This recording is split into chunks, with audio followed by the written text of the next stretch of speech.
Muy buenas tardes a todas y a todos. Un día más nos encontramos en nuestra clase de Derecho Internacional Privado, en este caso la sesión previa a las vacaciones en casa de Semana Santa, ¿no? Bien, en la sesión de hoy vamos a terminar de trabajar la lección novena, ¿no? Recordar que en la sesión de ayer estábamos reflexionando en torno al régimen de alegación y prueba del derecho extranjero. Nos encontrábamos ante un problema, decíamos, que de carácter práctico, que en más de una ocasión los órganos jurisdiccionales españoles, pero también cualquier otra autoridad pública española, pues se encontraban en la tesitura de tener que afrontarlo y resolverlo, ¿no? Que teníamos instrumentos jurídicos que nos ayudaban a la resolución de este problema, el 281.2 de la Ley de Enjuiciamiento Civil, el artículo 33 de la Ley de Cooperación Jurídica Internacional y bueno, pues toda la interpretación que los tribunales han venido haciendo para resolver pues algo que en el proceso de aplicación de las normas de derecho internacional privado, pues a una autoridad pública española le puede ocurrir. Pero no es un problema estrictamente solo, como decía ayer, del derecho internacional privado español, ¿no? Fijaros, yo os dejé un par de recortes, ¿verdad?, de noticias de prensa. Centraros en la de, y os pedí para la sesión de hoy que las leyeseis, ¿no? Centraros en la noticia del País, ¿no? Mirad, el titular reza algo así como: la justicia italiana aplica por primera vez la ley española que regula el divorcio exprés. Fijaros que nos encontramos ante un supuesto de alegación y prueba del derecho extranjero por parte de las autoridades judiciales italianas y que ese derecho extranjero es el derecho español. Os leo. Dice: por primera vez la justicia italiana ha aplicado la ley española que regula el divorcio exprés en el caso de una pareja formada por un español y una italiana, que llevaba solo 1 año y medio de matrimonio. Para obtener el divorcio en Italia es necesario que pasen un mínimo de 3 años a partir del inicio del proceso, explica uno de los abogados que ha asistido a la ciudadanía italiana. La novedad de este caso es que es la primera vez que la magistratura italiana aplica la ley española del divorcio, ya que hasta ahora solo se habían dado casos de homologación, es decir, casos de reconocimiento de una sentencia dictada en España, de reconocimiento y ejecución de una resolución judicial, en este caso española, que se pretende reconocer y ejecutar en territorio italiano. ¿De acuerdo? Después de estudiar el caso, la jueza del Tribunal de Florencia, Silvia Governatori, decidió conceder el divorcio a esta pareja basándose en la normativa española que permite a los cónyuges, como bien sabéis vosotros, pedir el divorcio a solo 3 meses del matrimonio y obtenerlo 6 meses después, ¿no? La pareja en cuestión llevaba 1 año y medio casada y después de algunos meses de convivencia se separó. Yo aquí intuyo, pensar que es una noticia de prensa y que la persona que redacta no conoce el derecho internacional privado español como lo conocéis vosotros también. Pensar e intuir aquí que, claro, la ley aplicable es la ley española, porque entiendo que el derecho internacional privado italiano lo que dice es que en materia de divorcio uno de los criterios de determinación de la ley aplicable sería, en ausencia de ley nacional común, ella es italiana, él es español, sería la ley del último lugar de residencia habitual común de los cónyuges. El sistema es muy similar a nuestro 107.2 del Código Civil, ¿no? Entonces, aplicamos en este caso la ley española porque fue intuimos, el último lugar de residencia habitual común de los cónyuges, ¿no? Dice aquí al final, ¿no?, de la noticia, dice: preguntado sobre las razones por las que la justicia italiana puede aplicar una ley española, Balini, Marco Antonio Balini, uno de los abogados de la ciudadanía italiana, explicó que esto es posible gracias a las normas de derecho privado internacional, a las normas de derecho internacional privado, por las que se puede aplicar la ley del cónyuge español siempre y cuando ésta no cree problemas de constitucionalidad en Italia, que en este caso no tienen lugar, precisó. Claro, se aplica el derecho español siempre y cuando no sea contrario al orden público italiano. Es lo mismo que veíamos ayer, recordar. Ayer, ¿qué es lo que decíamos? Que ese derecho extranjero, que ha sido alegado y probado por las partes, con o sin la intervención del órgano jurisdiccional español, finalmente puede que no sea de aplicación porque el órgano jurisdiccional entienda que es contrario, o la autoridad pública, si no estamos en un litigio, entienda que es contrario al orden público español.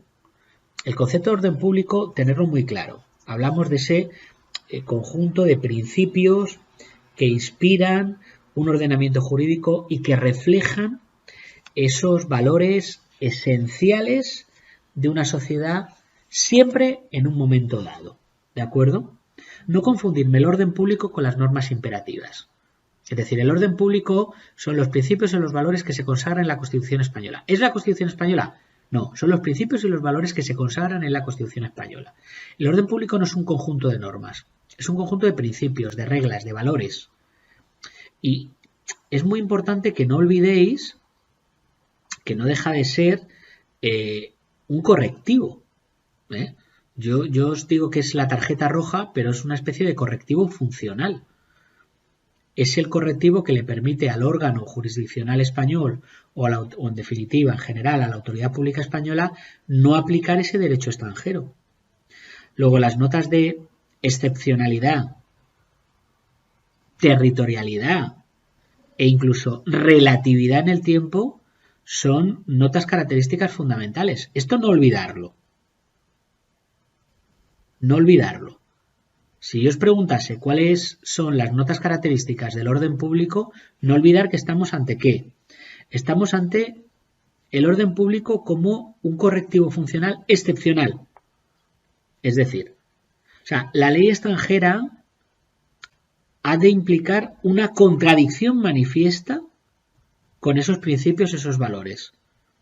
No basta una mera diferencia de contenido, sino que ese derecho extranjero tiene que chocar con los principios, los valores que garantizan la convivencia en la sociedad española, para decir que es contrario al orden público español. ¿De acuerdo? Que luego materializáis el orden público en un principio, igualdad entre cónyuges, igualdad hombre-mujer, concepto de matrimonio, de acuerdo. Pero, insisto, va más allá de lo que sería una norma imperativa. No solo es un correctivo funcional excepcional, la territorialidad o el particularismo es clave, ¿de acuerdo? Es decir, el rechazo al derecho extranjero se va a producir como resultado de su contrariedad con el orden público del foro. ¿Por qué no se aplica el derecho colombiano en materia de divorcio en España? Porque es contrario al orden público español. Luego, el concepto de orden público es un concepto territorial. Cada foro tiene su propio concepto de orden público. Cada estado tiene su propio concepto de orden público. ¿Podemos llegar a hablar de un orden público, por ejemplo, europeo o de la Unión Europea? En aquellas materias en las que hay una armonización, sí que podríamos llegar a hablar de un orden público europeo, sobre todo en materias más propias del ámbito patrimonial, ¿no?, que del personal. ¿De acuerdo? Y es importante no solo ese carácter excepcional, no solo esa idea de el carácter territorial o el particularismo que tiene el orden público, sino la idea de la relatividad en el tiempo del orden público. Es decir, la excepción de orden público, este correctivo, está afectado decisivamente por el factor tiempo. Es decir, lo que hoy puede ser contrario al orden público, puede que mañana no lo sea. Es un concepto, como en alguna ocasión os he dicho, es un concepto que evoluciona. Hace algunos años, un matrimonio entre personas del mismo sexo era contrario al orden público español. Ante la modificación del ordenamiento jurídico español, deja de ser un matrimonio entre personas del mismo sexo contrario al orden público español.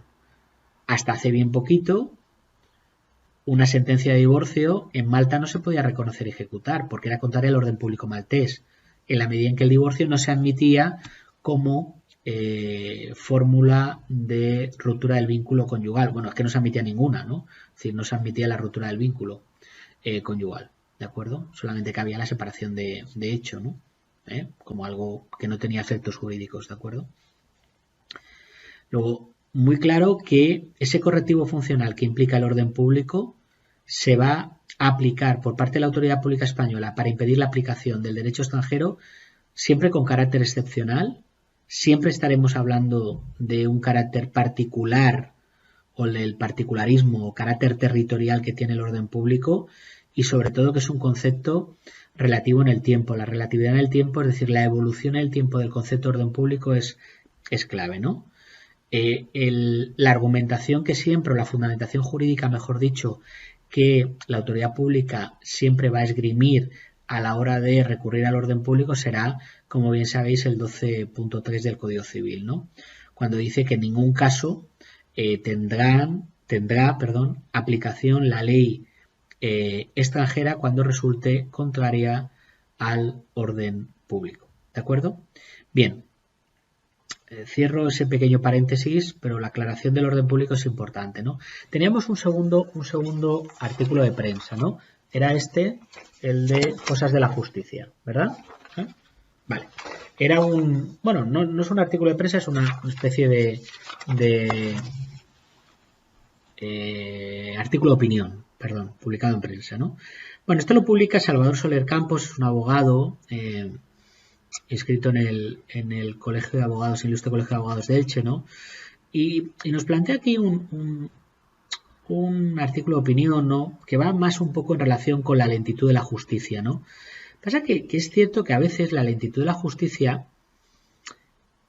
no es consecuencia de la propia lentitud de la justicia, sino también de aquellos que son parte del aparato de la justicia y que a lo mejor por un desconocimiento pues contribuyen a esa lentitud. Me explico.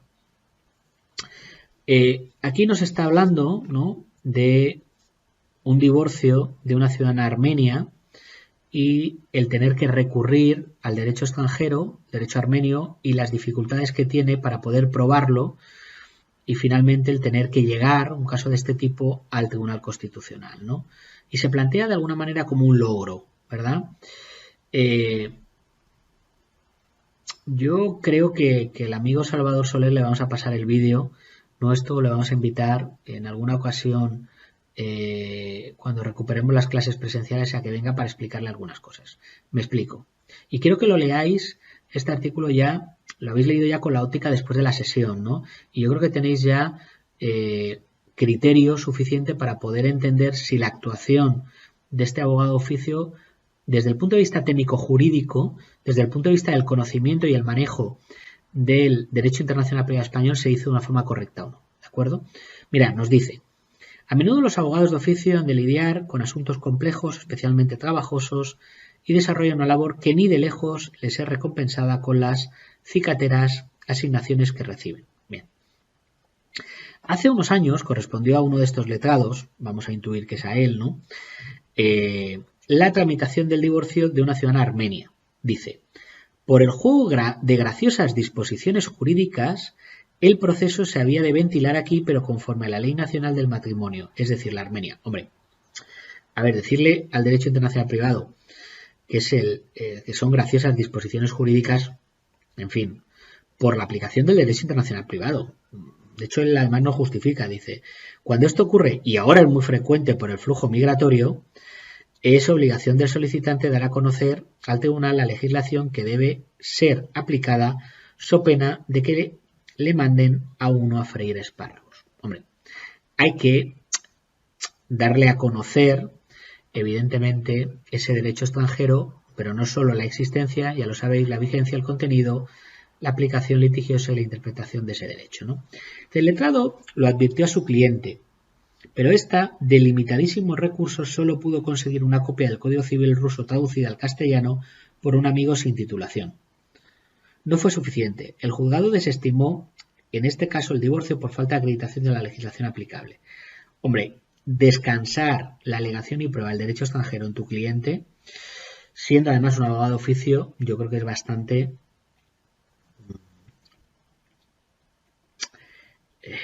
curioso, cuanto menos. ¿De acuerdo? Es que la palabra que me sale, mejor no dejarla recogida en el vídeo, ¿no? ¿Por qué? Porque, vamos a ver, tú eres el que tiene que buscar y apoyarte en cualquier medio de prueba emitido en derecho. Eres de oficio, es un abogado de oficio. Entendemos todos que la señora se beneficia de la asistencia jurídica gratuita. Luego cabe una pericial de oficio también. Puedes perfectamente acudir a documento público sin pagar ni un solo euro por cualquier informe emitido por una embajada o un consulado extranjero, en este caso armenio en territorio español. Es decir, no hagas descansar toda la alegación y prueba del derecho extranjero en la clienta. ¿De acuerdo? Dice, nadie hubiera reprochado al abogado plantarse en este punto y sin duda muchos habrían despedido a la señora Armenia con exquisita educación. Pero el letrado de oficio no estaba por la resignación. Interpuso un recurso, solicitó al Ministerio de Asuntos Exteriores de la República de Armenia una traducción oficial del Código de Justicia de la URSS. No es necesario que se lo pidas al Ministerio de Asuntos Exteriores de la República de Armenia. Cualquier traductor de oficio perfectamente puede hacer esa traducción, además sin coste, lógicamente en este caso para la ciudadana, ¿no? Así se hizo, pero la República Soviética remitió la documentación sin traducir y lo que llegó a la audiencia no fue sino una marea de signos ininteligibles. El letrado imperturbable requirió al servicio de traducción del Estado que trasladara al castellano aquel jeroglífico armenio. Eso lo tenía que haber hecho antes, no después. Fue entonces cuando descubrieron que el texto remitido no era el Código de Justicia, sino un legajo traspapelado por error que no guardaba relación con el asunto. Pero nuestro letrado no desfalleció. Solicitó y obtuvo nueva comisión rogatoria. Y fatalidad. ¿Qué dirán que sucedió? Lo propio en estos casos. La documentación se extravió. Aún exigió el abogado una tercera comisión, pero la audiencia, agobiada por los plazos procesales, decidió poner fin al proceso y confirmó la desestimación del divorcio. Yo creo que esto es un cúmulo de despropósitos absoluto, ¿no? Lo primero es que cuando tengas todos los medios de prueba admitidos en derecho,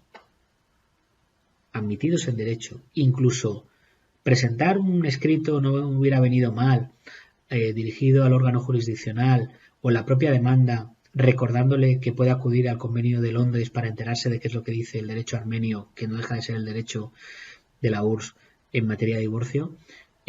Cuando tengas todos esos medios de prueba es cuando tienes que presentar la demanda de divorcio. No lo hagas antes.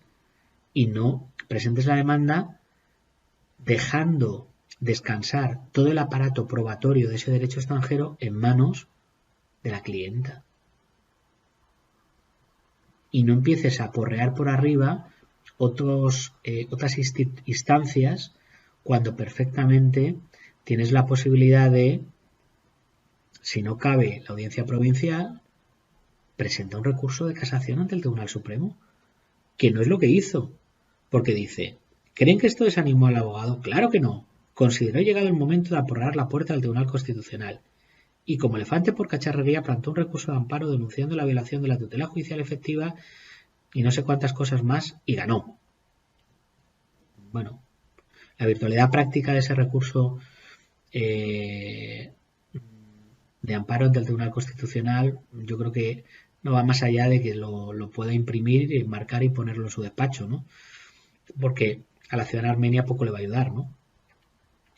Dice, el abogado se infló como un globo. Henchido de orgullo citó a su cliente y le recitó jubiloso las sesudas reflexiones de los magistrados del Constitucional. La ciudadana armenia le escuchó con atención y cuando hubo terminado preguntó, «Sec muy bonito, pego, ¿qué hay de mi divorcio?» Tan solo han transcurrido 7 años desde aquella petición inicial. Yo creo que este abogado contribuyó con un desconocimiento teórico-práctico del régimen de delegación y prueba del derecho extranjero en nuestro derecho internacional privado español, contribuyó con su desconocimiento a que hayan pasado 7 años o más y la señora no se haya podido divorciar. Lo he dicho muchas veces, el conocimiento del derecho internacional privado en la práctica, y si os dedicáis al ejercicio profesional, no solo como abogados, como letrados, cualquier otra figura, procuradores, notarios, registradores, asesores jurídicos de empresas, el conocimiento del derecho internacional privado os va a colocar en una posición de ventaja frente al que no lo conoce y sobre todo os ayudará a hacer vuestro trabajo de una forma, yo creo que óptima, y defender los intereses de vuestros clientes de una manera, yo creo que bastante envidiable, ¿no? Bien, si alguno conoce al abogado, pues le remitimos el vídeo, le pasáis mi email y en algún momento nos vemos y lo comentamos, ¿no?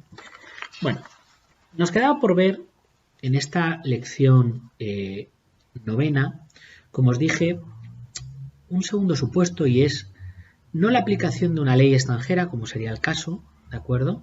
En el caso de la señora Armenia, pues el derecho armenio, ¿no? Y otra que sigo dándole vueltas al caso porque es que incluso podía haberle planteado al órgano jurisdiccional que divorciara a la ciudadana armenia pero aplicando el derecho español. El 107.2 en el último inciso se lo permite. Si justifica que el derecho armenio es contrario al orden público español, le coloca al juez en la tesitura de tener que resolver el supuesto. Y ahora con el 33.3 que veíamos en la sesión de ayer de la Ley de Cooperación Jurídica Internacional, le abre la puerta al juez a justificar la aplicación del derecho español. Porque en definitiva la señora lo que quería era divorciarse y nada más. Yo creo que interés en volver allí a su país de origen, escribir la sentencia, etcétera, ninguno. Si es una sentencia que no va a desplegar efectos fuera del territorio español o del territorio de la Unión Europea, perfectamente podía haber incitado el abogado al juez a que primero se hubiera valido de cualquier otro medio de prueba. No que hubiera sustituido, pero que hubiera complementado esa débil, floja, nimia alegación y prueba del derecho extranjero que había hecho, que era una copia del Código Civil ruso, ¿no? De la URSS, perdón. Primero, incitado a que le auxiliara con cualquier otro medio de prueba. Segundo, haber acudido a cualquier medio de prueba. Eso lo hemos dicho, ¿no? Incluso un perito de oficio perfectamente le hubiera servido, ¿no? En tercer lugar, podía perfectamente haber recurrido a meterle la cabeza al juez la idea de que resuelva aplicando el derecho español. Y cuarto, no hubiera sido necesario todo este periplo. Primera instancia, audiencia provincial, irse al constitucional. Creo que la demanda la tenía que haber puesto cuando te hubiera tenido el material probatorio. ¿De acuerdo? Y si la audiencia le dice que no, que hubiera recurrido al recurso de casación ante el Tribunal Supremo por el 477 de la Ley de Enjuiciamiento Civil. ¿De acuerdo? Bien. Os decía que junto a ese régimen de alegación y para el derecho extranjero en ocasiones nos encontramos ante lo que sería la aplicación no de una ley extranjera, sino de todo un sistema de derecho internacional privado extranjero. Me refiero a lo que se llama el problema o el recurso al reenvío. Mirad, el reenvío no deja de ser sino una institución jurídico-positiva que está ahí, ¿de acuerdo?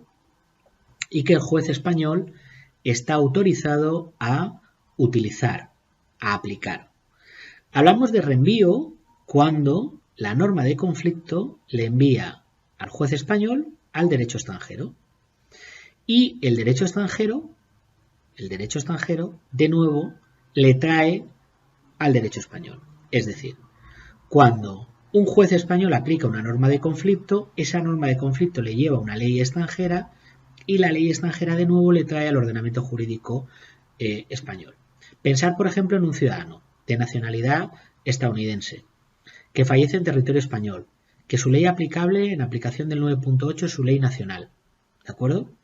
Luego, que se impugna su testamento, que tenemos un conflicto ante un juez español, ¿de acuerdo? Olvidaros de identificación de la situación privada, la determinación de la competencia y tal. Juez español que se ha declarado competente para resolver el problema de la impugnación de un testamento de un ciudadano estadounidense.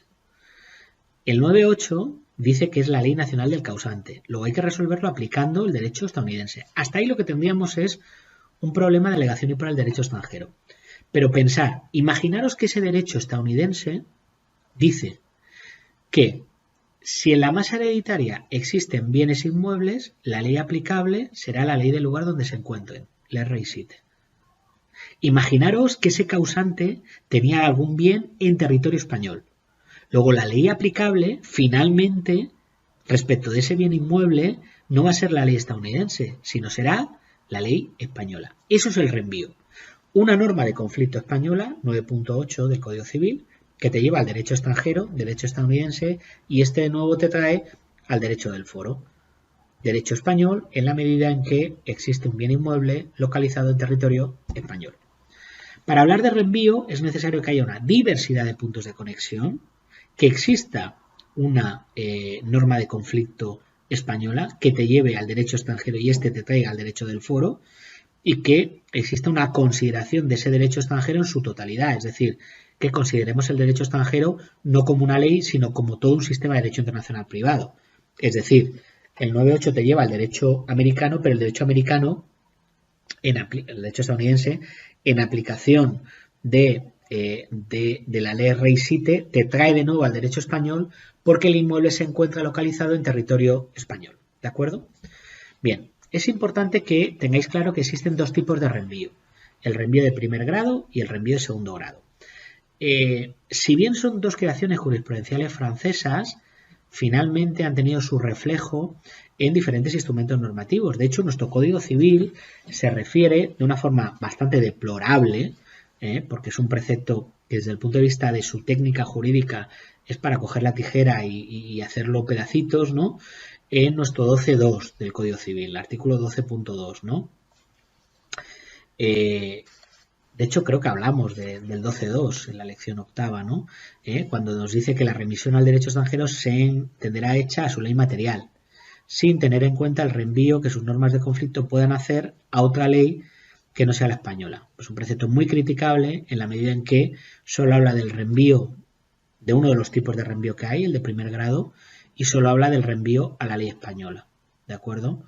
Cuando reenvío en definitiva puede ser de cualquier tipo, de primer grado o de segundo grado, y reenvío una ley española o reenvío una ley extranjera, ¿de acuerdo? Lo vamos a ver muy fácil con las clases de reenvío que hay y buscando esa creación jurisprudencial que os he dicho, ¿no?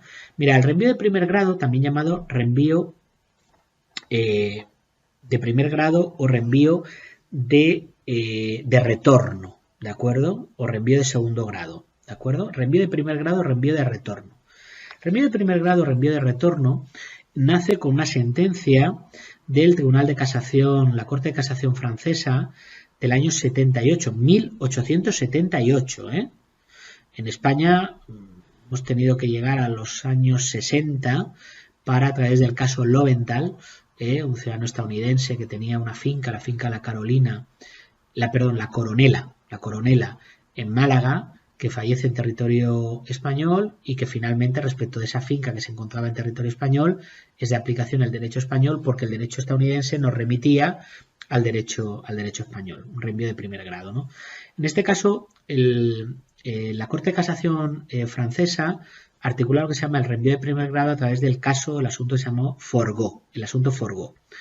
Asunto de 24 de junio del año 1878. Mirad, Forgot era un bávaro de origen que a los 3 años se traslada a Francia, en concreto a la localidad de Pau, donde vivió hasta su muerte, ¿vale? A los 60 más o menos, creo que fue a los 60 años de edad, ¿no? Conservando siempre su domicilio en Baviera. Al fallecer Forgot no dejó heredero alguno y los bienes relictos, los bienes de la masa hereditaria, que únicamente eran de carácter mueble, fueron reclamados por el Estado francés. Pretensión a la que se opusieron unos parientes colaterales que tenía en línea materna domiciliados en Baviera. El Estado francés se apoyaba en su Código Civil, en el artículo 768, ¿de acuerdo? Según el cual, a falta de descendientes y del cónyuge supéstite, la sucesión de los hijos ilegítimos, Forgo lo era, correspondía al Estado. Los parientes, por el contrario, invocaban la norma de derecho internacional privado francesa que sometía la herencia de bienes muebles a la ley del domicilio, solicitando la aplicación del derecho bávaro que les reconocía a ellos como parientes colaterales derecho a heredar. El Tribunal de Casación, a partir de aquí, construye la teoría del reenvío. Tras aceptar que la norma de derecho internacional privado francés remitía a la ley del domicilio, Baviera estimó que el derecho bávaro debía de ser considerado en su totalidad, incluyendo sus propias normas de conflicto, y que al remitir estas a la ley de la residencia del hecho, Francia, debía de aplicarse el derecho francés y no el derecho bávaro. Por tanto, era el Estado francés quien heredaba y no eran los parientes colaterales por línea materna quienes se convertían en herederos del señor Forgo. Fijaros, diversidad de puntos de conexión en este supuesto, ¿de acuerdo? Nacionalidad del sujeto, domicilio, situación de los bienes muebles, existencia de una norma de conflicto, en este caso la norma de conflicto es a falta de descendientes, la norma de conflicto en este caso es ¿dónde se plantea? La francesa, efectivamente, y la consideración del derecho extranjero en toda su totalidad. De ahí que lo que hace el tribunal francés es aceptar primero la norma de derecho internacional privado francesa que le lleva a la ley del domicilio, Baviera, pero estimar ese derecho, el derecho bávaro, en toda su totalidad. Y en el derecho bávaro se incluían normas de conflicto que le remitían a la ley de la residencia de hecho, de facto, del causante. Y la ley de residencia de facto del causante era Francia. Luego era el derecho francés el aplicable, luego en virtud del 768 del Código Civil francés, era el Estado francés quien tenía que heredar. Son esas creaciones jurisprudenciales que se construyen, como digo yo siempre, de abajo hacia arriba. Es decir, la Corte de Casación francesa tenía claro lo que quería hacer, y era que el Estado francés heredase. Pues lo que hace es construir una argumentación, y la argumentación se construye a partir de lo que llamamos el reenvío. ¿De acuerdo? El reenvío en definitiva es, hay una norma de conflicto, desde el punto de vista español, hay una norma de conflicto española que te lleva a un derecho extranjero, y este derecho extranjero, en aplicación de todo su sistema de derecho internacional privado, de nuevo te trae al ordenamiento jurídico español. ¿De acuerdo? Caso tipo, es en materia sucesoria cuando existen bienes muebles o inmuebles. Acordaros uno de los primeros supuestos que yo os planteé, una ciudadana española que tenía bienes todos en España y creo que había un apartamento, un chalet, de los primeros casos que yo os planteé para identificar situaciones previas internacionales. Que la ciudadana tenía un chalet en Túnez. Eso sería reenvío. ¿De acuerdo? Eso sería reenvío si, por ejemplo, el derecho norma de conflicto española 9.8 que te lleva al derecho extranjero, Túnez, si el sistema de derecho internacional privado tunecino nos dijese que la ley aplicable en relación a ese bien inmueble tiene que ser la ley de la última residencia habitual del causante y te trae de nuevo al derecho español.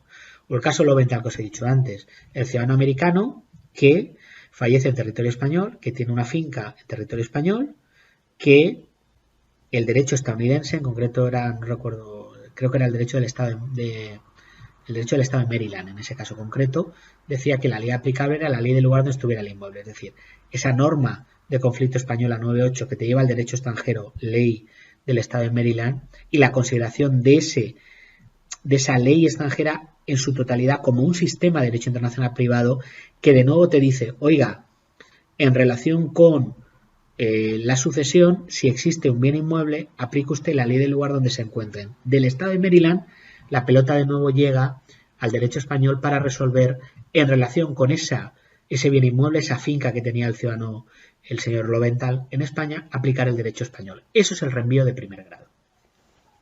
El reenvío de segundo grado es un poco más complejo. ¿de acuerdo? En el reenvío de segundo grado tenéis que pensar que intervienen 3 ordenamientos jurídicos de 3 estados diferentes.